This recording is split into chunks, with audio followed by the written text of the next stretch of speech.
Hi, this is Earl Haddon with Money Mountain Systems, and welcome to the Money Mountain Mastermind. The Money Mountain Mastermind is all about systems. Do you have systems in place for the things that are important to your business? Most people don't.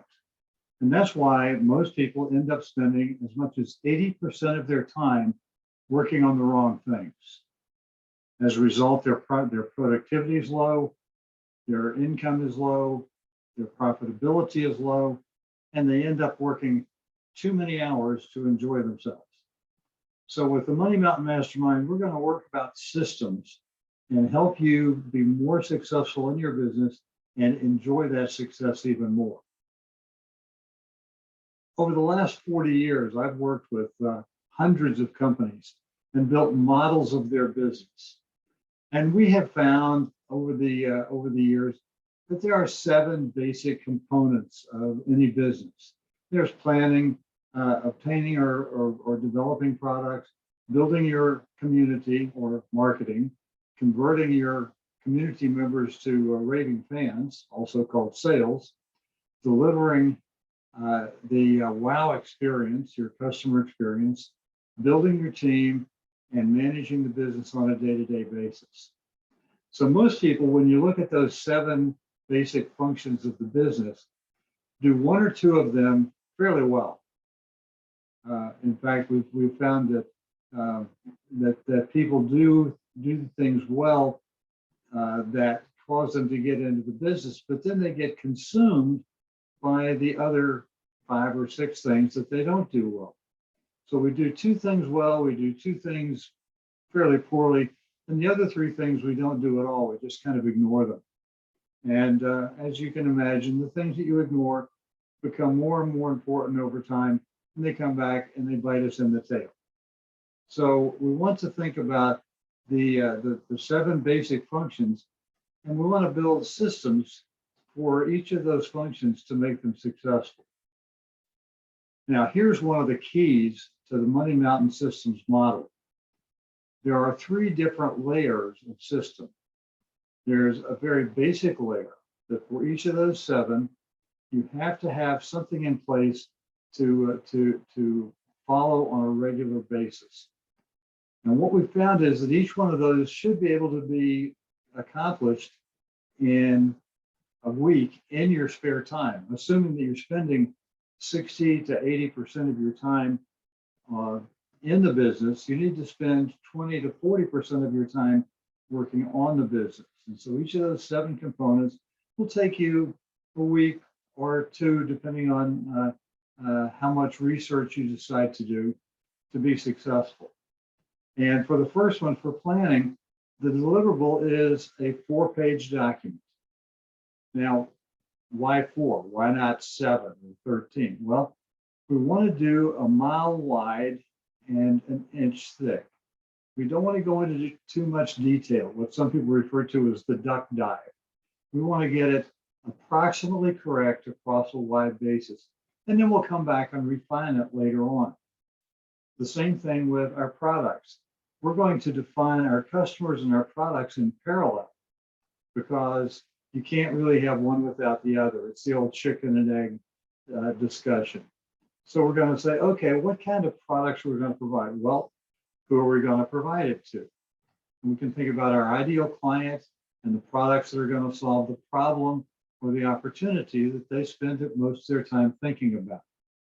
So if you determine that the biggest problem you have is that you don't have enough people in your community, i.e. your marketplace, to talk to, then that's what you might want to work on first. The fourth thing that you want to work on is converting people from people in your community that will talk to you and that fit your ideal client profile, which Liz will talk about later on tonight. And we're going to try to understand what the steps are that take you there. So building a community is basically made up of 7 steps. And you'll find that there's some magic in the number 7 in terms of the way our methodology works. And once you build that community and you start converting those people to customers, you have to deliver product. Now, Michael Gerber, in his book, The E-Myth, says that the first system you should build is your delivery system. Because if you don't have a good delivery system and you go out and get new customers, as soon as you start to fail at delivery, your reputation is shot. And you may as well change your name and move to a new town, because you'll never recover from messing up the first opportunity with your client. So we're going to look at each of these and figure out what is the description for each one. If we write a 3 to 5 page description for each of these 7 steps, we're sitting there looking at what, 20 pages max. That's a good sized business plan, and it should be mostly bullet points, and it should be fairly broad. Like, our ideal customer will have these 5 or 6 or 7 characteristics. When we go into really refining our community, we'll find that there are over 30 things that you need to look at and determine to build your community description. But we don't want to go to that level of detail first. Remember, mile wide, inch thick. Some people refer to this as the 70,000 view from a 747. So we want to look at that, and we want to make sure that we've gone at a high level.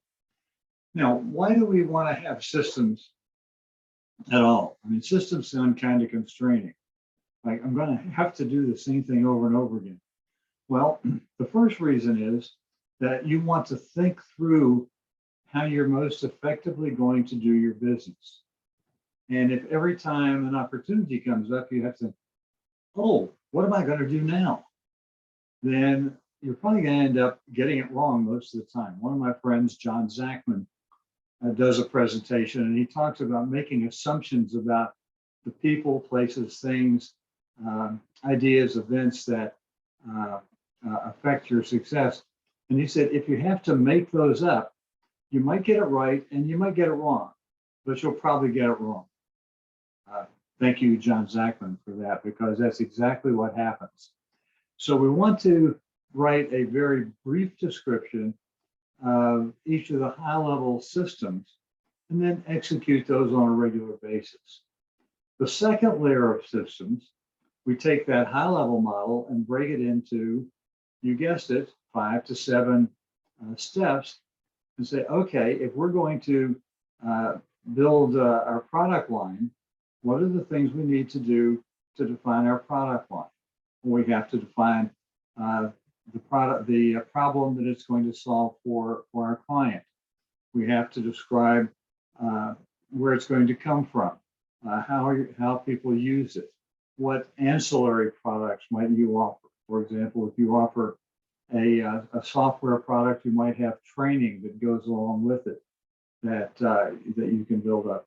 Or you might decide to add consulting to go along with it. And in the early days of my career, we got marketing rights to a software product. And within a year, we were doing 90% of our income with what are called ancillary or supporting products, and only 5% in commission from selling the product. So as we go through the second layer, we can take each of those systems and refine them. Now, if we go with the 7 times 7, that tells us that there are 49 of these activities at the second level. How many of them are essential to your business? Our experience has been that about 10% are what are called hygiene factors.